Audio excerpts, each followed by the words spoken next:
I can't believe nobody said Sweet Pea, man. I had it. You had it. Yeah. I got a glove for you. I like the guy that gets 1985 for the Olympics very confidently. Well, Dustin, a long journey to get here, to say the least. But give me the idea. What's the feeling like right now? What does it compare like to what you thought it would be? Feels like another normal fight. Feels like a normal fight week, you know, and that's why I'm kind of trying to keep it because that's what it is.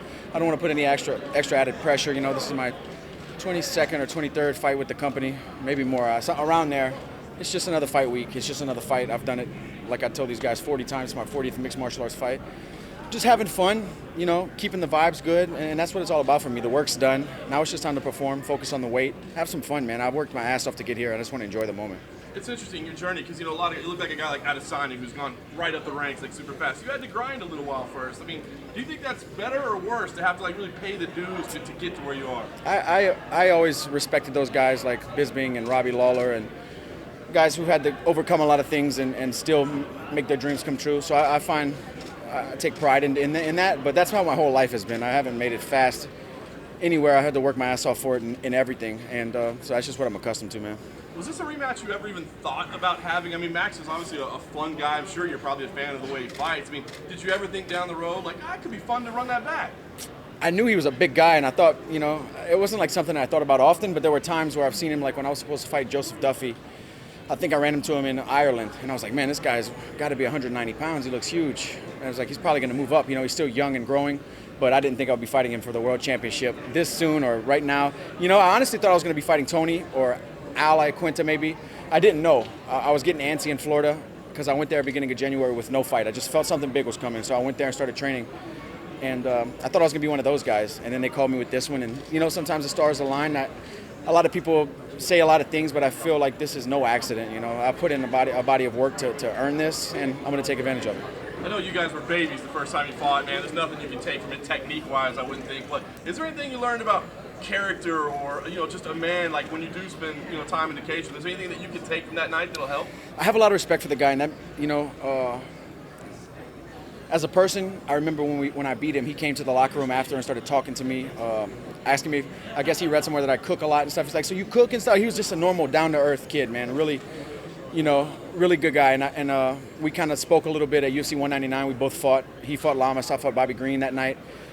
At the media day, we kind of talked a little bit, and it was good catching up then. We've never had any animosity towards each other, you know. And like I said, I have a lot of respect for this guy, and I understand how good he is. He's on the pound-for-pound list for a reason, and I'm just excited for the challenge, you know. How important was this to week for a belt? How important was this to have a title as well for you to continue fighting? It's extra for me, you know. That's the goal. When I put on my first pair of gloves ever, I wanted to fight and be a world champion. I wasn't doing it for money or doing it to say I did it. I was fighting to be the best at it. And Saturday night I have an opportunity, and that means a lot to me. I can't even explain to you what it means to me. It means everything. There's been so many up and downs in your road, especially at 155. That's something, the opportunity is so hard to get at 155 because of how much talent there is. Do you feel like Max deserves to be in the spot, to skip the line considering how many? You know, that part is tough to say. The guy's obviously a reigning, defending world champion. Stopped arguably the best 145er in the world twice. Has been looking incredible every fight, putting it all together. But to jump up and cut the line, like you said, in a top-heavy division is a little different, but, you know, timing, availability, circumstances, and here we are. Dustin, you saw his last fight with Ortega. It was the most significant strikes ever, 400 in a fight, but 110 of those came from Ortega. I imagine you feel like if you land 110 strikes, it's not going to go that far, right? No, I don't think so. Ortega's a great fighter, but I can crack, man, and I'm going to throw a lot more volume than Ortega did as well. You know, I'm a high-paced fighter. I push the pace. I push the cardio. I push the energy in there. I try to finish these guys. You know, I go in there not to win rounds, not to point guys out. I go in there to hurt these guys and get them out of there. You know, so we'll see what happens Saturday night, but I'm coming in there to take him out. How are you in such a good place right now? You went through such a long camp. You're up there, you know, skipping rope, admiring your own highlights on the screen. Like, what brought on just being in such a good place? Just years of the journey, man, of the hustle, of the grind, of overcoming, of believing in myself, staying true at times that looked rough. Just not losing hope, man. I'm happy with the person I see in the mirror. When I look in the mirror, I'm happy with the husband, with the father I am, with the work that I put into mixed martial arts. I'm just in a good spot, man. in general, not even fighting, just life. I'm just happy. I'm living the dream, man. You know, I have nothing to complain about.